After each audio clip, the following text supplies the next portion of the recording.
오늘 함께 나눌 하나님의 말씀은 히브리서 13장 1절에서 8절까지 말씀입니다. 히브리서 13장 1절에서 8절까지 말씀을 제가 봉독해 드리도록 하겠습니다. 제 성경으로는 신약성경 368페이지입니다. 찾으신 줄 알고 봉독합니다. 형제 사랑하기를 계속하고 손님 대접하기를 잊지 말라. 이로써 부디 중에 천사들을 대접한 이들이 있었느니라. 너희도 함께 갇힌 것 같이 갇힌 자를 생각하고 너희도 몸을 가졌은즉 학대받는 자를 생각하라. 모든 사람은 결혼을 귀히 여기고 침소를 더럽히지 않게 하라. 음행하는 자들과 간음하는 자들을 하나님이 심판하시리라. 돈을 사랑하지 말고 있는 바를 족한 줄로 알라. 그가 친히 말씀하시기를 내가 결코 너희를 버리지 아니하고 너희를 떠나지 아니하리라 하셨느니라. 그러므로 우리가 담대히 말하되 주는 나를 돕는 이시니 내가 무서워하지 아니하겠노라. 사람이 내게 어찌하리요 하노라. 하나님의 말씀을 너희에게 일러주고 너희를 인도하던 자들을 생각하며 그들의 행실의 결말을 주의하여 보고 그들의 믿음을 본받으라. 예수 그리스도는 어제나 오늘이나 영원토록 동일하시니라. 아멘. 오늘 삶으로 드리는 참된 예배라는 제목으로 하나님 말씀 증거하도록 하겠습니다. 여러분에게는 예수님이 어떤 분이십니까? 이렇게 물어보면 사람마다 다들 다양하게 대답을 내놓겠지요. 왜냐하면 각자의 경험에 따라 여러 가지 그림들이 그려질 수 있다는 것이죠. 그러나 만약 그 그림이 잘못된 그림이라면, 왜곡된 예수님의 모습으로 그려진다면 그것은 심각한 문제가 된다는 것이죠.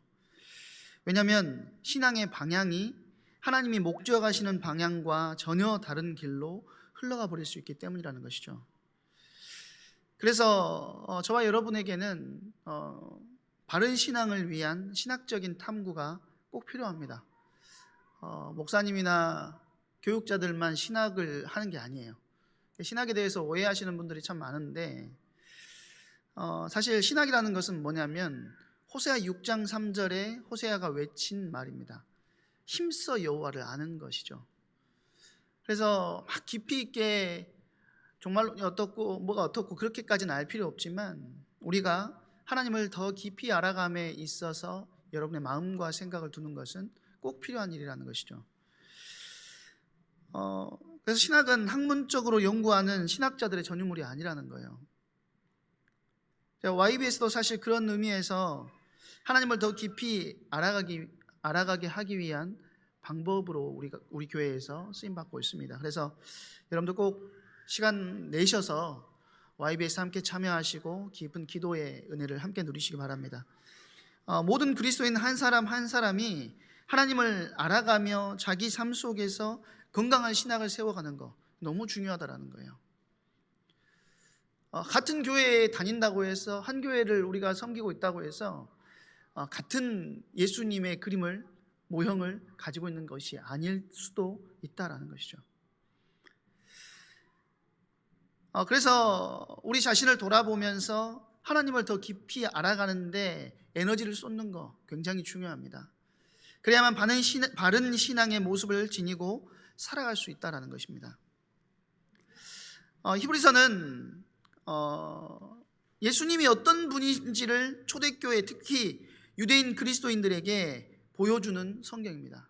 그래서 여러분들이 신학을 어떻게 내가 목사님 말도 안 되는 소리 하고 계시네 라는 생각이 든다면 로마서와 히브리서를 깊이 묵상하시면 사실은 거기에서 신학의 귀한 내용들이 많이 나왔기 때문에 이 두 성경만 깊이 묵상하셔도 돼요.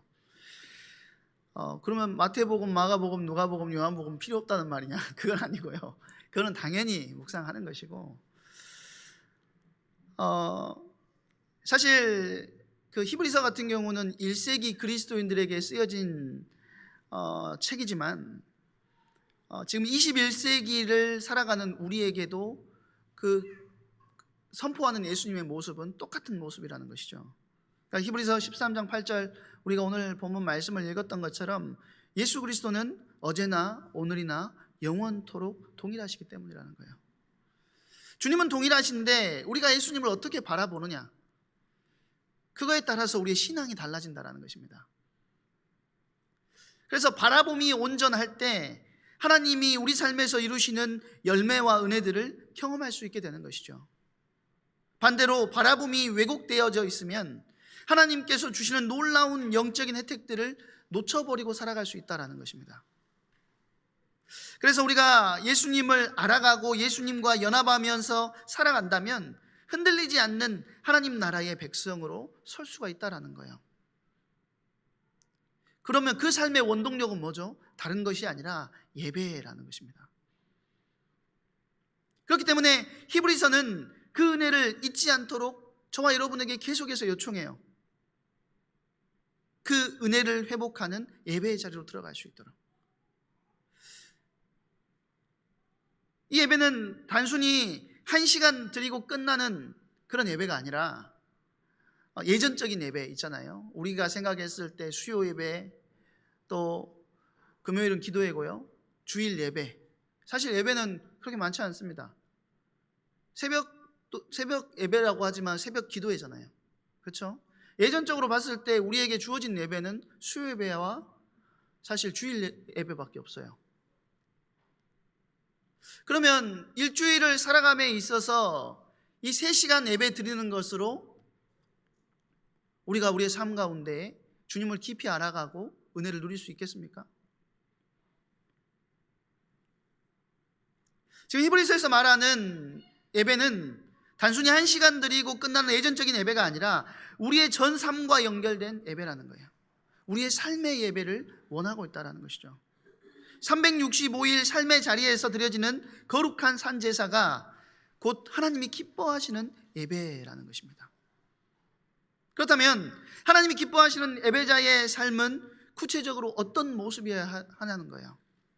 오늘 히브리서 13장은 그런 예배자의 삶, 삶의 예배라고 하는데 그 삶의 예배는 어떤 것인지를 우리에게 이야기를 해주고 있다는 것이죠. 히브리서 13장 1절에 보면 형제 사랑하기를 계속하라라고 이렇게 말씀합니다. 삶의 예배의 첫 번째는 뭐라고요? 형제 사랑하기를 계속해라. 그리스도인의 삶은 2가지 축으로 설명할 수 있다라고 이야기합니다. 새 계명이죠. 하나님의 사랑과 하나님 사랑과 이웃 사랑, 이 2가지 기둥으로 설명할 수 있어요.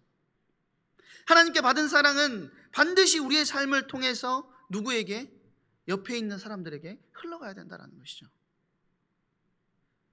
여기서 말하는 형제의 사랑은 먼저 공동체 안에서의 사랑을 이야기하는 것입니다. 특별하게 교회 공동체 안에서의 사랑, 한 믿음을 가지고 한 소망을 가지고 한 신앙의 고백 안에서 묶인 지체들을 향한 사랑을 이야기하고 있는 거예요. 여기서 이 사랑이라는 단어를 썼는데, 여기서 사랑이라는 단어는 우리가 흔히 생각할 수 있는 아가페를 쓰지 않고 뭘 썼냐면 필로스가 쓰였어요. 필로스. 그 미국의 필라델피아라고 하는 지역이 있잖아요. 그렇죠? 무슨 뜻인지 아세요? 형제 사랑, 형제애라는 뜻입니다. 지금 이 단어에서 나온 게 이 필라델피아예요. 필로스의 필라의 원형이 필로스고 델피아의 원형이 델로스입니다. 2개가 합쳐져서 필라델피아가 된 거예요. 형제애라는 뜻인데요, 신적이고 완전한 사랑이 아니라 일상 속에서 할 수 있는 아주 작은 사랑, 작은 배려와 관심, 따뜻한 언어, 그리고 절제된 행동을 통해서 관계가 깊어지는 사랑을 이야기하는 것이죠. 같은 교회를 다니면서 섬기면서 5년, 10년을 지나다 보니까 너무 편해지는 경우들이 종종 있지요. 근데 중요한 것은 이 교회 안에서 더욱더 사랑이 깊어져 가야 된다. 이성현 목사가 뭐 지난주 3부 예배 때 그리고 수예배까지 연결을 해가지고 두 개를 합쳐서 보니까 한 80분 했더라고요. 근데 제가 이제 뭐라고 하는 건 아니고, 사실 교회라는 그 공동체 안에서 주님께서 주시는 가장 큰 은혜는 뭐냐면 모두가 하나님의 사랑을 경험한 자들이라는 거예요. 근데 희한하게 교회 안에 낙심한 자들이 많고 넘어지는 자들이 많다라는 것입니다. 그 말은 무슨 말이냐면, 받은 사랑에 대한 은혜의 전달이 원래의 모습처럼 되어지지 않고 있다라는 이야기인 것이죠. 우리는 한 몸이기 때문에 손가락이 눈을 미워할 수 없는 것처럼 서로 보호하면서 사랑을 지속해야 된다는 것이죠. 성경은 형제 사랑이 곧 하나님 사랑의 증거라고 분명하게 이야기하고 있습니다. 요한일서 4장 20절 21절에 보면은요, 형제를 사랑하지 않는 자는 보이지 않는 하나님을 사랑할 수 없다라고 이야기합니다. 그리고 요한복음 13장 34절 35절에 보니까 예수님은 너희가 서로 사랑하면 이로써 모든 사람이 너희가 내 제자인 줄 알리라 라고 하셨어요. 그러니까 우리가 주님의 제자라는 표징은 무엇이냐면 서로 사랑할 때 일어나는 일이라는 것이죠. 근데 희한하게 교회만 오면 꼴보기 싫은 사람이 꼭 있고, 안 보고 싶네 저것, 그런 사람들이 생긴다는 거죠. 그건 사실은 우리 안에 사단이 만들어 놓은 관계의 틈이라는 거예요. 그 작은 틈을 가지고 사단은 우리를 공략하고 우리를 넘어뜨리려고 한다는 것이죠. 작은 틈이었는데 처음에는 한 명 한 명이 무너졌다면 이 공동체라고 하는 하나님의 댐과 같은 이 하나님의 공동체를 무너뜨리는데 그 목적이 있다는 거예요. 그래서 우리는 늘 형제를 바라볼 때 나의 모습을 볼 수 있는 은혜가 있어야 된다는 거예요. 주님이 나를 어떻게 사랑하시고 어떻게 이 자리에 내가 올 수 있었을까를 확인한다면 옆에 있는 사람이 꼴보기 싫지 않을 수 있다는 것입니다. 제가 학교 사역을 하는데요, 옛날에 저희 기숙사 생활을 했어요. 남자애들은 남자 기숙사가 따로 있었고 여자애들은 여자 기숙사가 따로 있었는데, 어떤 여자애가 왔는데 저는 그런 이야기는 처음 들어봤어요. 여자애가 다른 여자애, 남자들은 그럴 수 있거든요. 군대에서는 실제로 제 속옷 훔쳐 입는 사람들이 너무 많았습니다. 쥐도 거 빨아입으면 될 건데 자꾸 속옷을 훔쳐가가지고 이제 그 남자들은 뭐 하죠? 실로 이름을 써놔요. 그렇게까지 막 했는데 저는 그런 여자가 있다는 걸 처음 들었어요. 다른 사람의 속옷을 훔쳐 입고 돈을 어디다가 숨겨놓으면 그걸 다 훔쳐가 버리는 거예요. 도벽이 있는 거죠. 그런데 이제 세워져 있는 리더급들 아이들에게 이제 물어보는 겁니다. 그 친구 좀 어떠냐 물어보고 그 친구 놓고 기도하고 하는데, 하루는 그 리더 중에 한 명이 그런 이야기를 하는 거예요. 목사님, 저는 사람으로 안 보려고요. 그러더라고요. 무슨 생각이 들었냐면, 이제 얘가 포기했구나 이런 생각을 했는데, 그 친구의 말이 이랬습니다. 목사님, 사람으로 보니까 걔가 안 품어져요. 그래서 목사님, 제가 이 친구를 영혼으로 보기로 했어요. 그러니까 이 친구를 놓고 기도가 되고, 이 친구를 놓고 자꾸 세울 수 있는 은혜들을, 힘들을 자기에게 하나님께서 주신다는 것이죠. 마찬가지입니다. 하나님께서 부르신 귀한 백성, 귀한 자녀들로 저와 여러분을 이 교회 공동체 안에 불러주셨어요. 나보다 못하고 나보다 덜하고 이거를 판단하는 수준이 아니라 한 영혼으로, 한 공동체로 보여질 때 그 영혼을 품고 기도하고 세우는 은혜가 우리 가운데 있게 될 줄로 믿습니다. 뿐만 아니라 오늘 본문은 뭐라고 이야기하냐면, 사랑은 멈추지 않고 계속해야 된다라고 이야기하죠. 계속하라는 이 단어는요, 현재 시제로 쓰여졌는데 감정의 기복에 따라서 사랑했다가 멈췄다가 하는 것이 아니라 일상적인 습관이 되어야 함을 우리에게 이야기를 하고 있어요. 사랑은 매일 주님께 올려드리는 향기로운 제사라는 것이죠.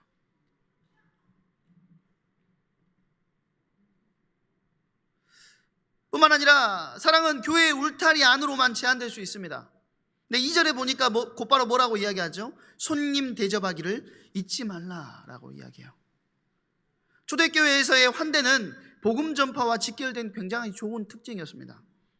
그러니까 아브라함이 나그네를 환대하다가 하나님을 대접한 것처럼 창세기 18장에요. 오늘 우리의 환대 역시 단순한 친절을 넘어서 하나님을 섬기는 행위가 될 수 있다는 거죠. 꼭 집에 데리고 와가지고 뭔가를 먹이고 같이 재우고 이런 말을 하는 것이냐? 그게 아니라 여러분이 속해 있는 직장의 동료들, 학교의 친구들, 옆집 이웃에게 베푸는 따뜻한 친절과 배려가 사실 복음을 전할 수 있는 토양이 될 뿐만 아니라 간접적으로는 하나님의 사랑을 경험하게 하는 계기가 된다는 것이죠. 그 사람들은 사실은 하나님의 사랑이 어떤 것인지 관심도 없고 들어보지도 못한 사람입니다. 우리는 어떻게 접근하죠? 왜 인간은 행복이 없는가? 너 행복하니? 물어보잖아요. 그럼 그 사람들 요즘에 포스트 모더니즘 시대의 청년들, 대학생들 뭐라고 안주합니까? 나 행복해 라고 해요. 물론 불신자 6가지 상태, 그걸 가지고 들어가면 이야기할 수 있겠죠. 그렇지만 전혀 그런 문제가 없어 보이는 친구들도 있다라는 거예요. 그러면 그 사람들은 하나님의 사랑이 어떤 것인지, 하나님의 은혜가 어떤 것인지 향기도 맡아본 적이 없는 사람들이라는 것이죠. 그런 영혼들 가운데 나에게 주신 하나님의 사랑, 나에게 주신 하나님의 은혜가 가랑비에 옷 젖듯이 전달되어질 수 있는 것이 여러분들이 여러분의 현장 속에서 전달하는 하나님의 사랑으로 가능하게 된다는 것입니다.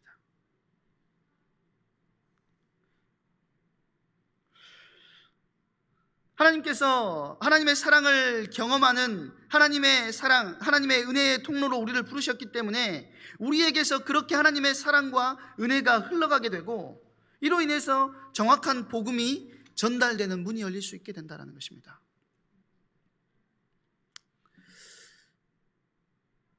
두 번째로 히브리서 기자는 히브리서 13장 3절에 보니까요, 너희도 함께 갇힌 것 같이 갇힌 자를 생각하고 너희도 몸을 가졌은즉 학대받은 자를 생각하라, 이렇게 이야기합니다. 이런 단순히 동정을 이야기하는 것이 아니라 마치 자신의 그 고통 속에 있는 것처럼 함께 아파하라는 요청을 하는 거예요. 초대교회 성도들은 실제로 박해로 인해서 투옥되고 재산도 몰수당했을 뿐만 아니고 히브리서 10장 34절에 보니까 너희가 갇힌 자를 동정하고 너희 소유를 빼앗기는 것도 기쁘게 당하였다라고 기록하고 있습니다. 그러니까 성도들은 실제로 옥에 갇힌 자들을 찾아가 위로하고 그들의 필요를 채워줬을 뿐만 아니고 심지어 자기의 소유를 희생하면서까지 고난에 동참했었다라는 것이죠. 이것이 함께 갇힌 것 같이라는 말씀의 실제 의미라는 거예요.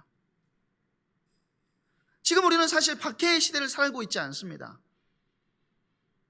그렇지 않아요? 우리는 박해의 시대가 아니에요.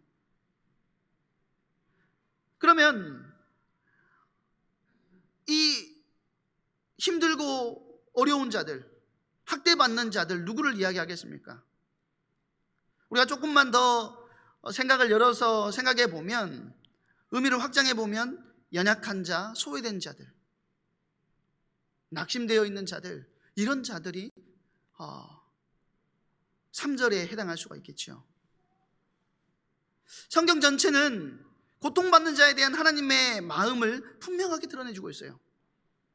출애굽기와 신명기는 고아, 과부, 나그네를 돌보라고 출애굽기 22장에도 신명기 10장에도 분명하게 이야기를 하고 있습니다. 이사야서 1장 17절은 뭐라고 이야기하냐면 학대받는 자를 도와줘라 라고 이야기해요. 고통받는 자를 돌보는 것은 사회적인 봉사가 아니라는 것이죠. 하나님의 백성으로서의 정체성을 드러내는 행위라는 거예요. 예수님의 공생애 역시 고난받은 자와 함께하는 삶이었습니다. 그래서 예수님은 사마리아 여인, 혈루증 여인, 나병 환자, 소경, 당대 사회가 철저히 외면하는 자들을 만나주고 그들을 치유해주고 회복시켜줬다는 것이죠. 그리고 마태복음 25장에서 지극히 작은 자 하나에게 한 것이 곧 뭐라고요? 내게 한 것이다 라고 말씀하시죠. 고통받는 자와 함께하는 삶, 그 주님을 섬기는 삶이라고 이야기를 하고 있다는 거예요. 사실 이것이 쉽지 않습니다. 그러나 하나님께서 주시는 은혜로 그 영혼들을 놓고 기도하고 또 하나님의 은혜가 그들 가운데 임할 수 있도록 세우고 살리는 말을 하고 또 은혜의 전달자로 우리가 쓰임받아야 되겠죠. 우리 교회에도 사실은 우리 치유 대상자들이 많이 있습니다. 치유 가족들이 많이 있어요. 그 영혼들을 놓고 기도하는 거 굉장히 중요한 일입니다. 세 번째로 하나님은 사랑과 동시에 무엇을 요구하시냐면 거룩을 요구하세요. 히브리서 13장 4절에서 5절에 보니까 이 부분에 대해서 분명하게 이야기하고 있는데요. 프란시스 셰퍼는 사랑이 없는 거룩도 또 거룩 없는 사랑도 모두 왜곡된 것이다 라고 이야기를 했습니다. 그러니까 거룩은 세상과 구별되는 힘이라는 거예요. 성경이 원하는 거룩은 뭐냐면 단순히 도덕적인 착함이나 종교적인 열심을 뜻하는 것이 아니라 하나님의 성품에 참여하는 하나님께 속한 존재로서의 구별됨을 의미하는 거예요. 그러니까 어떤 부분에서의 구별됨을 오늘 히브리서는 이야기하냐면 첫 번째는 4절에 보니까요, 모든 사람은 결혼을 귀히 여기고 침소를 더럽게 하지 말라. 음행하는 자들과 간음하는 자들을 하나님이 심판하시리라 라고 했습니다. 첫 번째는 성적인 거룩함을 이야기하고 있는 것이죠. 모든 사람은 결혼을 귀히 여기고 침소를 더럽히지 말라. 결혼은 하나님께서 창조 질서 속에서 직접 제정하신 가장 거룩한 제도라는 것입니다. 그러나 사실 성적인 타락은 너무 당연하게 됐다는 거예요. 심지어는 학교에서도 괜찮다고 가르쳐요. 실제로 웹툰, 드라마, 인터넷 넘쳐나는 왜곡된 성문화가 청년 세대의 가치관을 흔들고 있는 시대라는 것이죠. 그러나 성경은 분명하게 우리에게 이야기하고 있어요. 음행하는 자들과 간음하는 자들을 하나님이 심판하실 것이다. 특히 그 당시에 음행은 무엇과 연결되어 있었냐면 우상 숭배와 연결되어 있었습니다. 그래서 하나님이 그걸 굉장히 미워하셨다는 것이죠. 둘째는 물질에 대한 거룩함입니다. 히브리서 13장 5절에 보니까 돈을 사랑하지 말라고 말씀하시죠. 문제는 돈 자체가 아니라 돈을 사랑하는 마음이라는 거예요. 저희 이번 주에도 또 토요일에 다음 세대를 위한 토요 훈련을 진행하는데요. 이제 지난주에 첫 번째 훈련을 했었는데 전도사님이 야 너네 10억 줄 테니까 보이스피싱 할래? 몇 명이나 손 들겠어? 했는데 다 들어 다 한대 다 한대요. 야 너네 10억 줄 테니까 감옥 갈래? 했더니 애들이 다 감옥 간대요.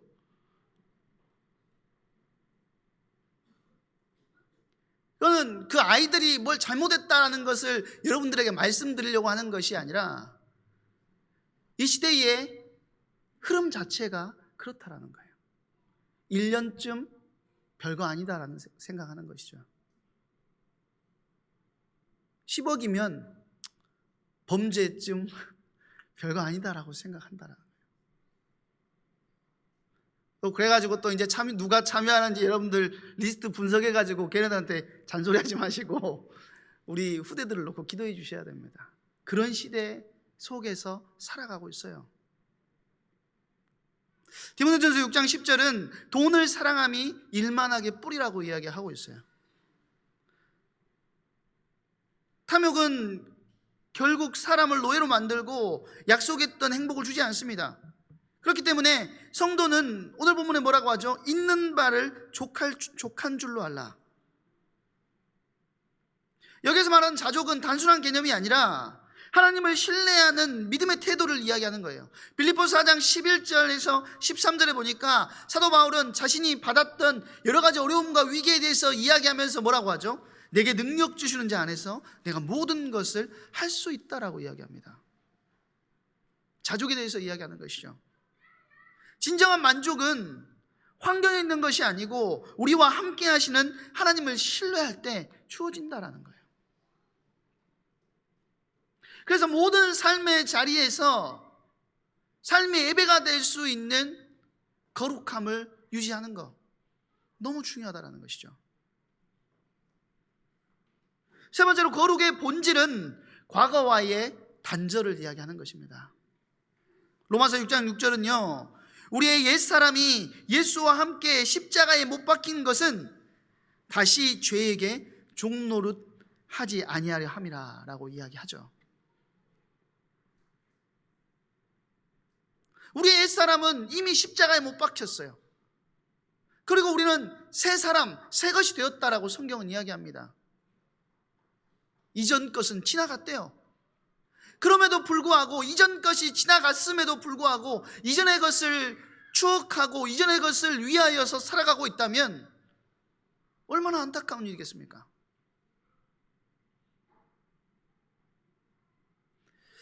베드로전서 1장 16절은요, 내가 거룩하니 너희도 거룩할지어다 라고 선포합니다. 성적인 순결 또 물질적인 자족은 단순한 도덕적인 교훈이 아니라 새 언약의 백성이 과거와 단절하고 하나님의 거룩에 참여하는 표지가 된다는 것이죠.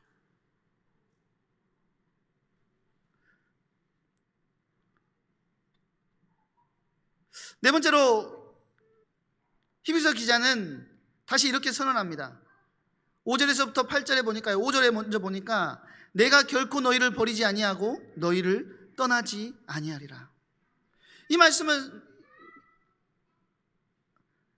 하나님께서 여호수아서 1장 5절에 여호수아에게 주신 약속의 말씀입니다. 그렇죠? 모세가 떠난 후에 두려움 가운데 있었던 여호수아에게 하나님은 네가 어디로 가든지 내가 너와 함께 하리라 그렇게 말씀하셨어요. 그런데 그 구약 시대에 여호수아에게 약속하셨던 그 약속을, 그 동일한 약속이 지금 저와 여러분에게도, 우리에게도 주어져 있다는 사실입니다.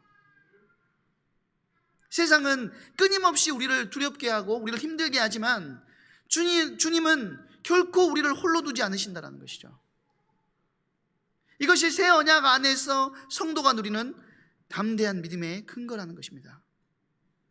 또한 히브리서 기자는 히브리서 13장 7절에 이렇게 이야기합니다. 하나님의 말씀을 너희에게 일러주고 너희를 인도하던 자들을 생각하며 그들의 행실의 결말을 주의하여 보고 그들의 믿음을 본받으라. 아브라함은 갈 바를 알지 못했지만 하나님의 부르심에 순종했습니다. 히브리서 11장에 나오죠. 모세는 애굽의 부귀보다 그리스도를 위해서 받는 능욕을 더 귀한 것으로 여겼어요. 사도 바울도 마찬가지입니다. 무엇이든 내게 유익하던 것을 해로 여김은 내 주 예수 그리스도를 아는 지식이 가장 고상하기 때문이라. 빌립보서 3장 7절에서 8절에 사도 바울은 그렇게 고백해요. 그들의 고난 중에서도 흔들리지 않고 충성할 수 있었던 이유는 바로 예수 그리스도께서 어제나 오늘이나 영원토록 동일하게 역사하고 계시기 때문이라는 것이죠. 구약에서 약속하신 하나님, 십자가에서 생명을 내어주신 주님, 초대교회를 붙드신 성령님은 지금 오늘도 동일하게 우리의 삶을 인도하신다는 거예요. 니들이 알아서 잘 해내봐 라고 말씀하시는 것이 아니라 우리의 삶을 인도하시고 우리의 삶을 주장하시고 우리의 삶을 주관하고 계신다는 거예요. 말라기 3장 6절은 나는 여호와라 변하지 아니하나니. 주님은 변하지 않으신대요. 그렇기 때문에 참된 예배자의 삶은 결코 버리지 않으시는 주님의 약속을 믿는 것입니다. 그리고 그 약속을 따라서 믿음의 선진들처럼 그 약속 위에서 순종과 충성을 살아가는 거예요. 그리고 어제나 오늘이나 영원토록 동일하신 예수님을 의지하는 삶 가운데 들어갈 때 진짜 삶으로 예배하는 것이 된다는 것이죠. 첫 번째 뭘 말씀드렸죠? 사랑. 옆에 사람에게 한번 인사할까요? 사랑합니다. 아무리 인사해도 사랑이 잘 안 되지요. 두 번째는 거룩을 지키라. 세 번째는 뭐죠? 주님이 나와 함께 하심을, 나를 끝까지 책임지심을 기억하는 거예요. 요한계시록 2장 10절은 이렇게 말합니다. 네가 죽도록 충성하라. 그리하면 내가 생명의 면류관을 내게 주리라. 충성이란 단순한 열심히 해라는 것을 이야기하는 것이 아니라 왕이신 주님께 절대적으로 순종하는 것입니다.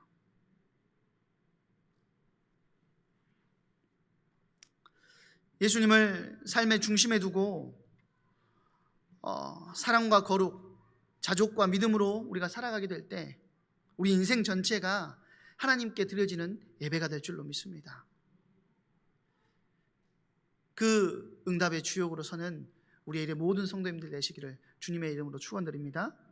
이 시간 우리 받은 말씀 가지고 합심해서 기도하도록 하겠습니다.